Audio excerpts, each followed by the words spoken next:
Malam itu, angin dari pesisir Kalianda berhembus kencang. Ombak Selat Sunda terdengar menghantam karang, seolah ikut merasakan resah di dada seorang gadis muda bernama Tari.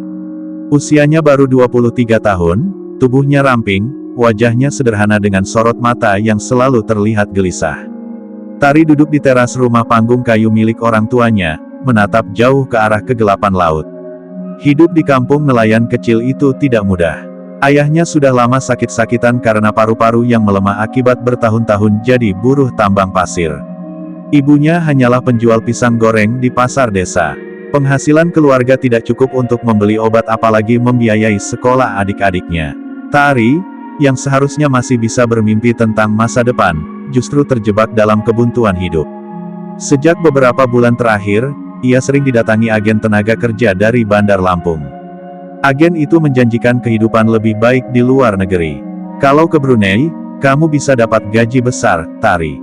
Kerja rumah tangga saja, masak, bersih-bersih. Setahun 2 tahun saja, utang orang tuamu lunas, adikmu bisa sekolah tinggi.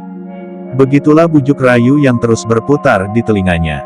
Namun di balik janji itu, ada bayangan gelap yang belum disadari Tari. Banyak perempuan di kampungnya pulang dengan cerita pahit. Ada yang kabur dari majikan, ada yang pulang dengan luka, ada yang hilang tanpa kabar. Tetapi kemiskinan telah menutup semua jalan pilihan. Tari hanya punya 2, tetap di kampung dengan penderitaan, atau mencoba peruntungan ke negeri orang dengan segala risiko yang menanti.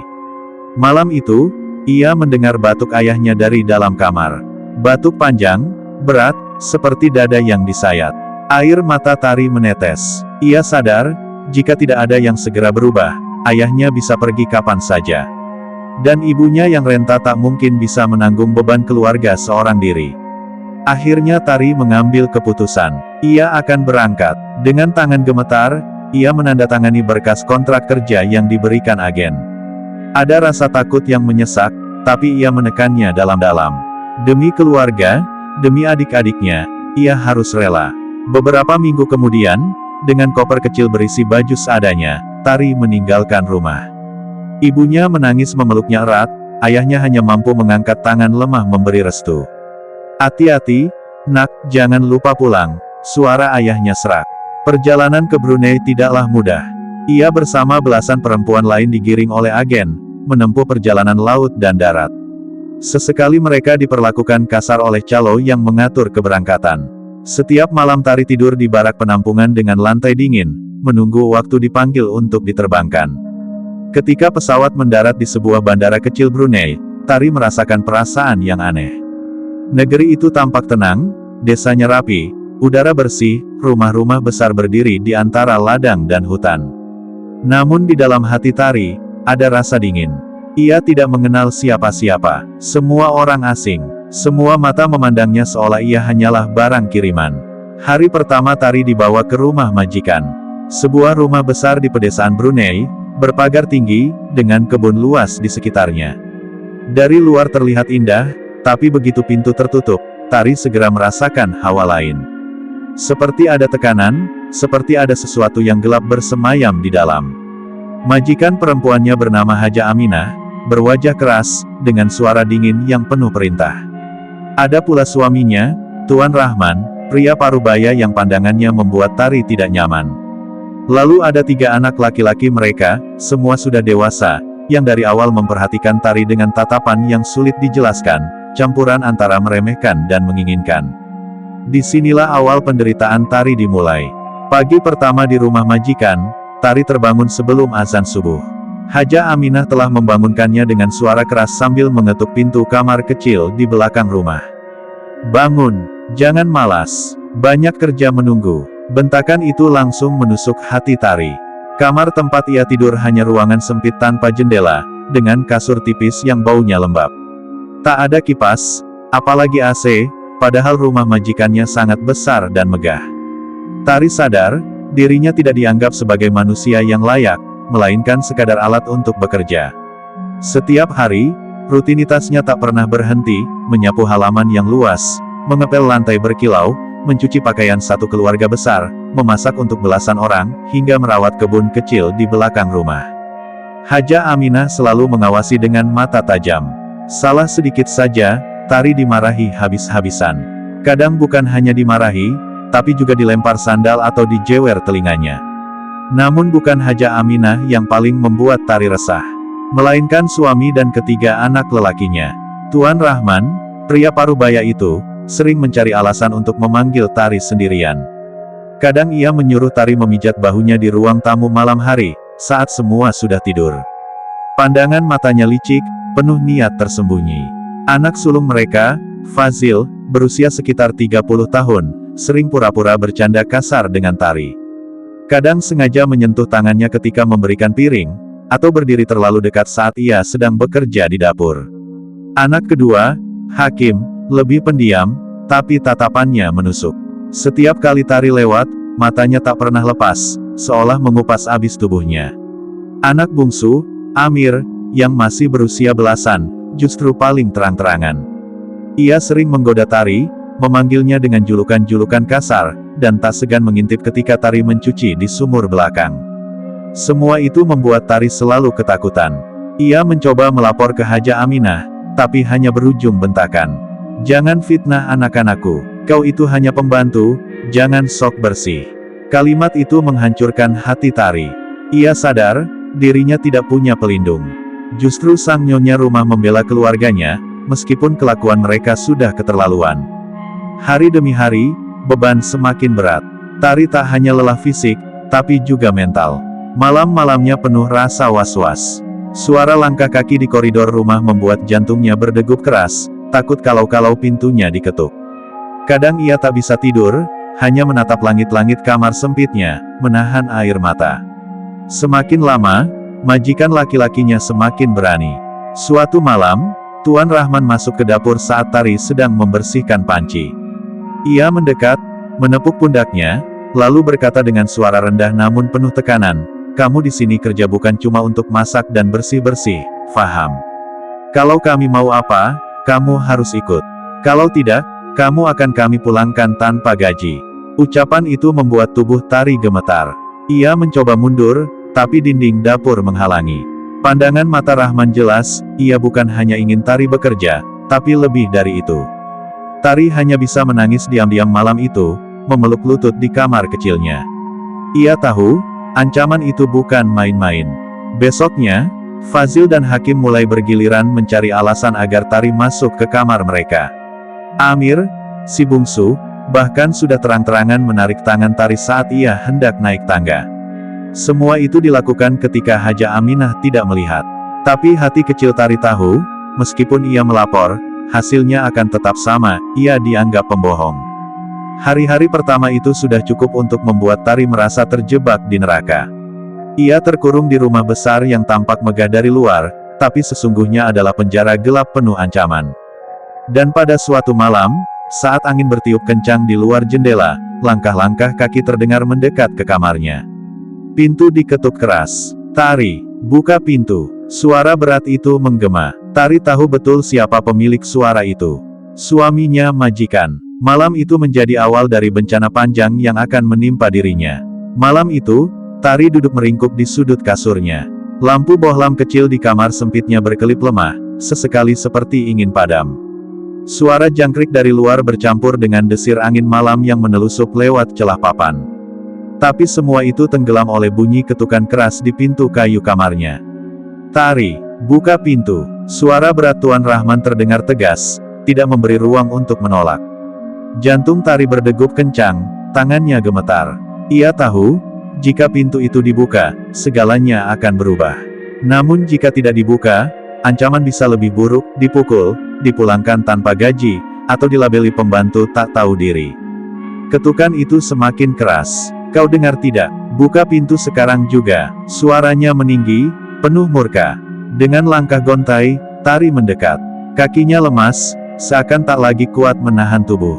Tangannya meraih gagang pintu, tapi berhenti.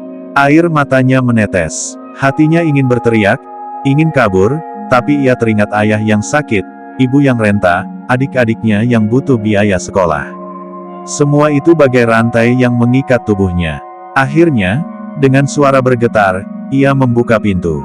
Tuan Rahman berdiri di depan, mengenakan sarung, wajahnya keras namun pandangannya tajam menusuk. Ia melangkah masuk tanpa izin. Tari mundur beberapa langkah, tubuhnya semakin menempel ke dinding. Dengar baik-baik, Tari, suara Rahman berat, lirih namun menekan. Kau ada di rumah ini, maka kau ikut aturan rumah ini. Kau kerja di sini, berarti kau juga harus patuh pada apa yang aku mau. Faham? Tari menunduk, tak berani menatap. Bibirnya bergetar, mencoba berkata, Tuan, saya hanya ingin bekerja, saya mohon jangan. Namun ucapan itu dipotong dengan tangan Rahman yang meraih dagunya kasar, memaksa wajah Tari mendongak. Diam, jangan banyak bicara. Kalau kau berani melawan, besok juga aku telepon agen, kau dipulangkan dengan tangan kosong. Malu kau di kampung, dan jangan harap adik-adikmu bisa sekolah. Kata-kata itu menghantam hati Tari lebih keras daripada tamparan. Ia tahu, dirinya dijebak dalam situasi tanpa jalan keluar. Malam itu, jeritan dalam hati Tari pecah, meski bibirnya tak mampu bersuara. Ia hanya bisa menangis tanpa suara, tubuhnya kaku seperti batu. Baginya, dunia runtuh. Segala harga diri, marwah, dan impian masa depan, seakan direnggut paksa oleh orang yang seharusnya memberi pekerjaan, bukan penderitaan. Namun penderitaan itu hanyalah awal. Beberapa hari kemudian, anak sulung mereka, Fazil, mulai berani masuk ke kamar Tari saat semua orang tidur. Disusul Hakim, yang diam-diam menunggu kesempatan. Bahkan Amir, si bungsu, sudah tak segan memaksa Tari melayani perintahnya.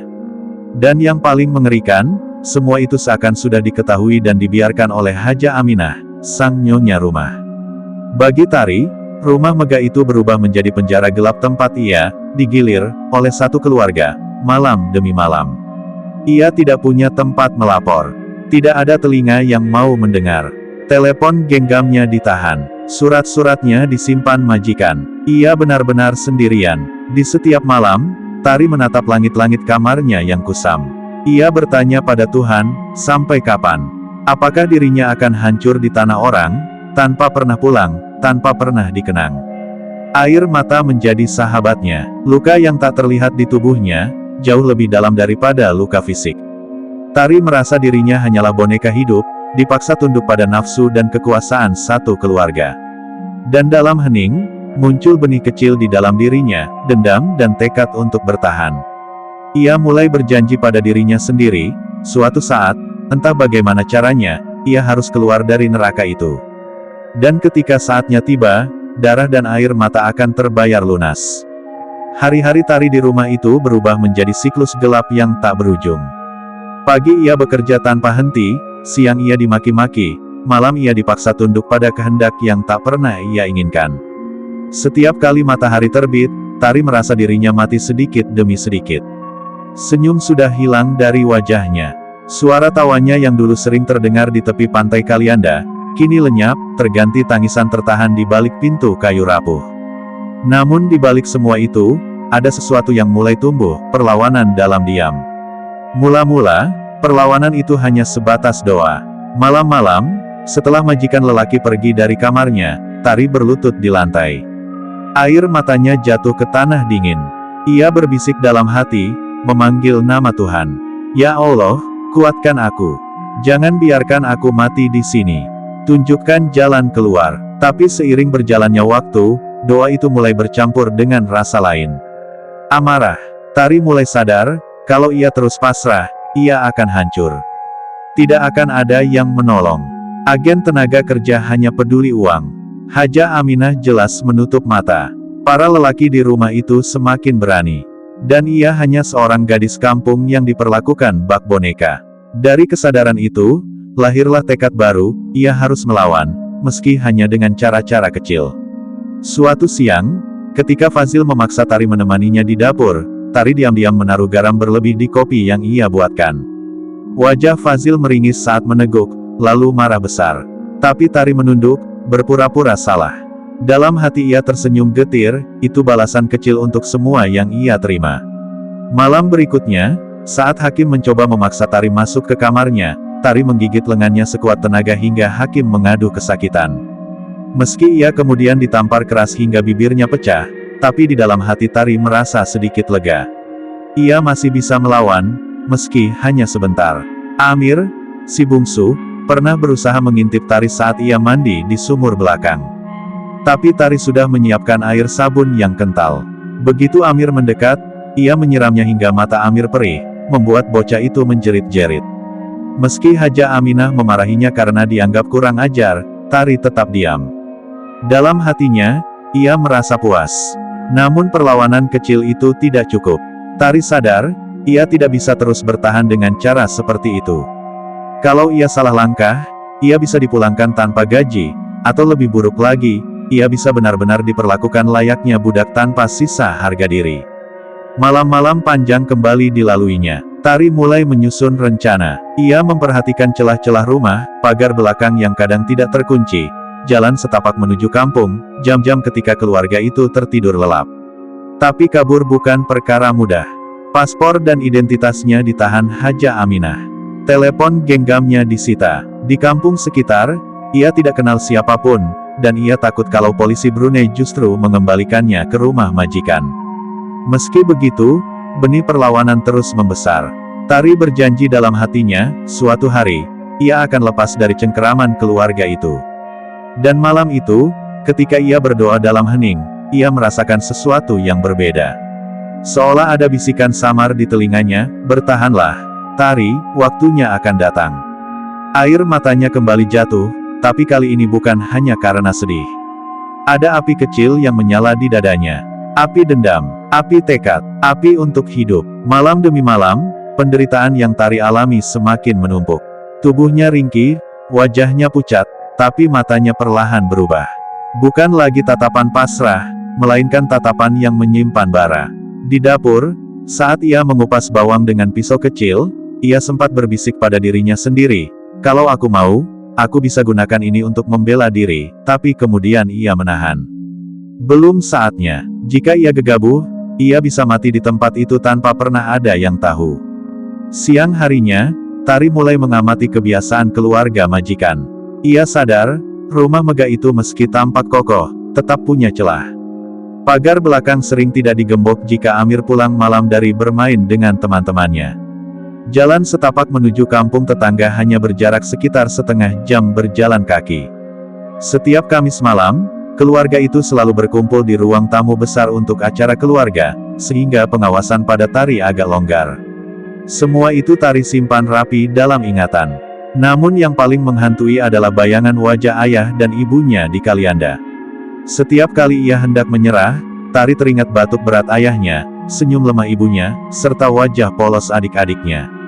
"Aku harus pulang, apapun caranya. Aku harus pulang."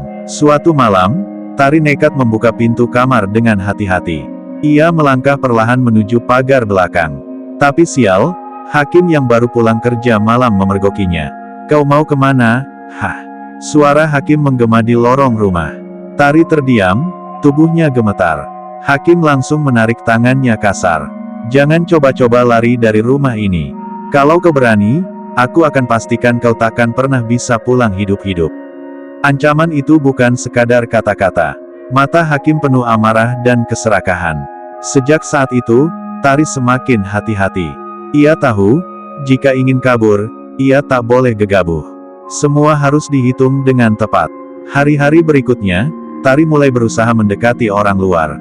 Ia berkenalan dengan seorang pedagang sayur yang setiap pagi mengantar ke rumah majikan.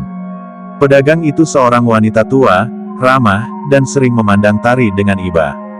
Diam-diam, Tari pernah menyelipkan selembar kertas kecil di antara kantong belanja, berisi tulisan singkat.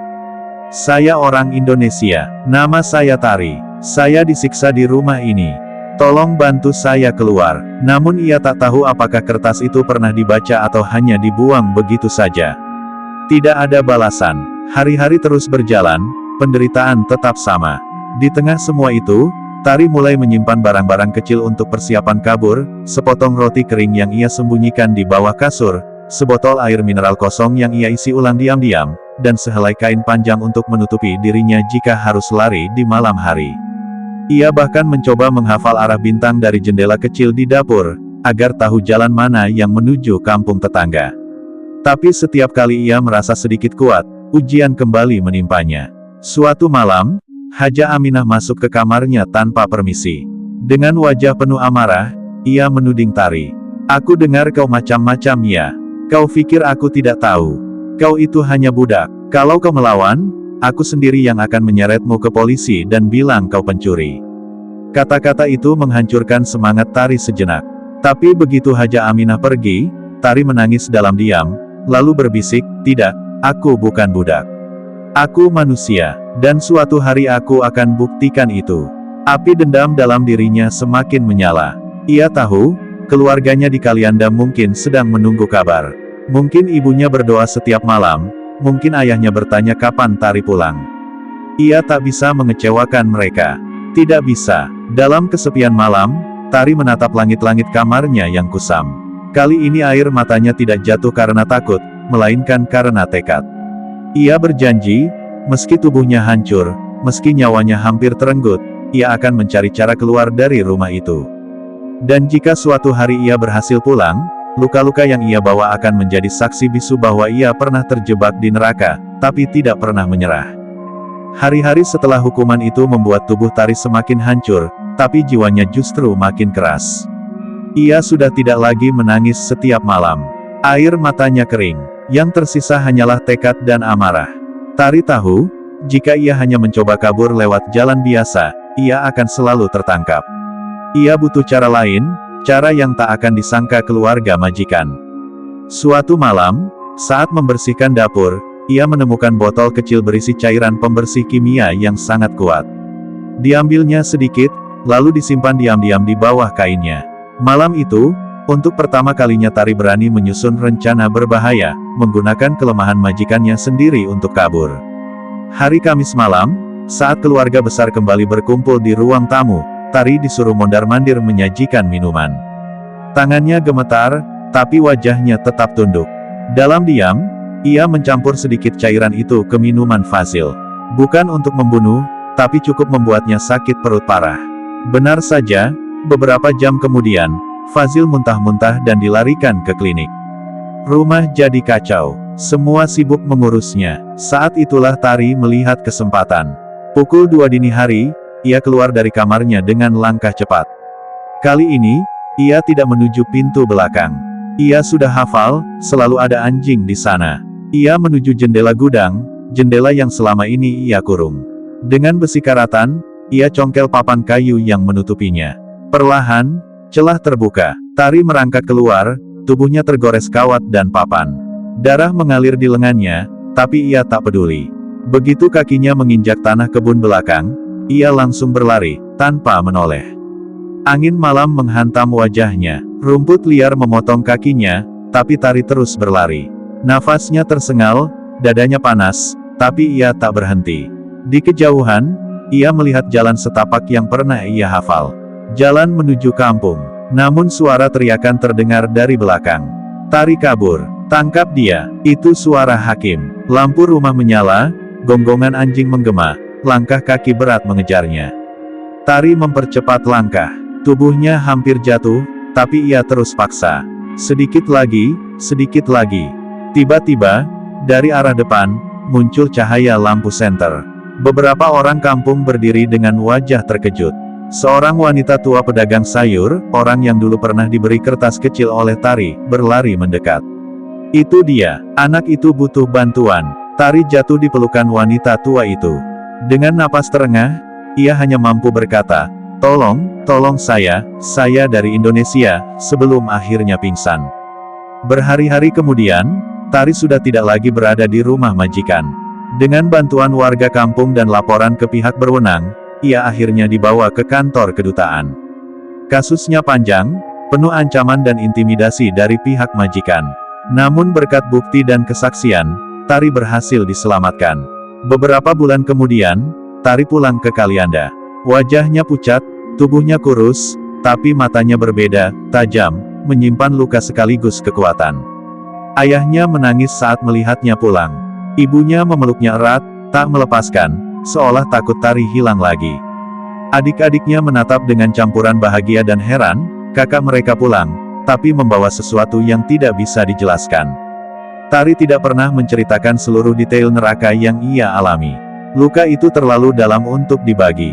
Tapi di setiap malam, ketika ia duduk di tepi pantai memandang ombak, Ia tahu, dirinya telah melewati sesuatu yang tak semua orang bisa bayangkan.